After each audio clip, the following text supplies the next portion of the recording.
Ted Lasso has become a household name, and its 2 seasons have swept the Emmys in the 3 years that it's been on air. Today I'm here to tell you about why Season 2 is so special. If you haven't heard of it by now, Ted Lasso is about an American college football coach that is hired to coach a British Premier League soccer team, although he knows nothing about the sport. It is a show about love, forgiveness, optimism, and believing as much as it is about football, and is arguably one of the most wholesome shows on television. It's a comedy at heart, but it knows when to stay on the characters and focus on the deeper issues going inside of their heads. It is silly and goofy and a little corny at times, but stays endearing and authentic because the show is all about being kind to people and knowing that no one has ever stopped growing. I will be focusing on Season 2, but some things to know about Season 1 was that the protagonist was, of course, Ted Lasso, and the antagonist was Rebecca Welton, the owner of the football club. After her divorce, she gained ownership of the club and decided to hire Ted to sabotage the club and get revenge on her ex-husband. The first season follows their storyline and relationship and ends in forgiveness, leaving an opening for a new antagonist in Season 2.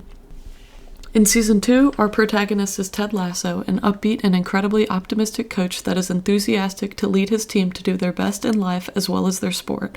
His mantra is to believe, and he always shows his utmost positivity, but we see through his struggles with panic attacks that he struggles to manage difficult emotions and past trauma.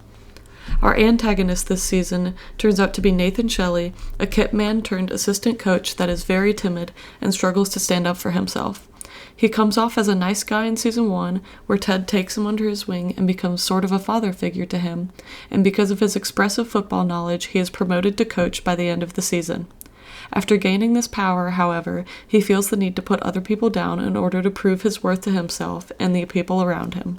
His antagonistic behavior stems from his rocky relationship with his father, whom he can never please, and leads to him betraying Ted because of his fear of abandonment. The overarching question of the series that every character has asked themselves is, am I good enough? More specifically, am I good enough to do this thing that's completely new to me? Ted wonders if he's good enough to coach the football team and if he's good enough father to his son through his divorce and move to the UK. Rebecca wonders if she's a good enough partner, friend, and businesswoman after her divorce. And Nate wonders if he's good enough for his father, if he can achieve his dreams, and if he's good enough for people to respect him. This season gets a little deeper, and the overarching question of the season is, can you go through life without addressing the traumatic parts of your past? Can we get away with ignoring our problems? This season is all about facing grief and abandonment issues. This theme is introduced with Danny Rojas's journey in overcoming the grief of accidentally killing Earl in their first game. He is absolutely devastated and loses the ability to play football until seeking therapy with Dr. Sharon Fieldstone. After seeing how much Danny got better because of therapy, all of the other players have sessions with Dr. Sharon and see improvement in their mental health as well. However, Ted and Rebecca are reluctant to seek therapy at all, and it leads to their issues coming to a peak, and they both break down in episode 10. In episode 10, Rebecca's father passes away and the entire team comes to his funeral. Rebecca revisits her relationship with her father for the first time in a long time and breaks down in front of her mom because she's devastated that she loved him even after he cheated on her multiple times. At the same time, Ted finally breaks down to Dr. Sharon and tells her about his past and his father's death. Them breaking down in this episode shows that we must face our issues head on, or else it will build up and explode. Nate also chooses not to tackle his issues and instead puts on a mask for the confident person that he wants to be. It doesn't explode in the same way that it does for Ted and Rebecca because he never breaks down, but he lets his negative thoughts haunt and influence him to make his antagonistic actions.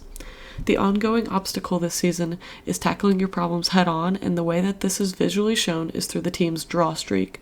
The club hasn't won or lost a game all season, which represents how nothing in their lives is getting worse or better without recognizing their problems. They're just stuck. Ted sees this as, if it's not broke, then don't fix it, but Dr. Sharon helps him realize that it actually is because nothing is changing. Because of Nate's slow reveal of being the antagonist, the 3-act structure of this season splits up in the points where his character is changed for the worse. Act 1 is episodes 1 through 5, and they set up Nate's character for this season and build him up to get worse. We see him slowly abusing more power and showing his dark side a little bit by bullying the new kit man but he's still weak and unconfident. There's a shift in episode 5 where Rebecca teaches Nate how to be confident in himself, and just as he does this, he is threatened by Roy Kent coming back to the team to coach. Act 2 is episodes 6 through 11, and Nate becomes more and more bitter the more confident that he pretends to be, as well, and he is also the more threatened by Roy's place on the coaching staff.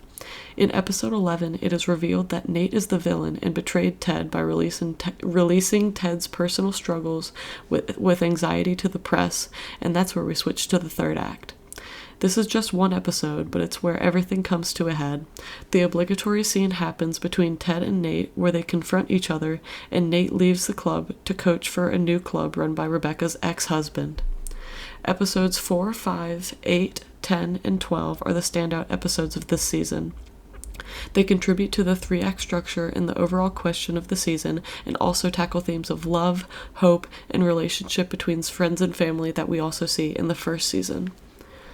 The opening and closing shots of the season are interesting because they're both extreme close-up shots of Nate's face, but reveal how much he's changed throughout the course of the season. In the opener, he looks worried and nervous, has dark hair, and is coaching at Richmond, while in the closing shot, he looks arrogant, his hair is now completely gray after changing gradually throughout the season, and he's coaching at the new club. The question that this leaves us with is, what is going to happen between Nate and Ted's relationship, and who will win between the two teams to win the Premier League Cup? The show was co-created by Jason Sudeikis, Brendan Hunt, and Joe Kelly. They created Ted's character and teamed up with showrunner Bill Lawrence to create the series, and the other 3 are still very involved in the making of the show and the writer's room. Bill Lawrence was the showrunner of Scrubs and Cougar Town and is an executive producer on Shrinking. All 3 of these shows have similar themes of having fun with friends and healing your inner problems, similar to Ted Lasso. Scrubs is particularly similar because it has these themes and has a similar premise. It's set in a specific setting where the main character must learn new things and meet new friends along the way, very similar to Ted Lasso. Ted Lasso is a show that's enjoyable for all ages, and I hope you give it a try after listening to this video. Thank you for listening.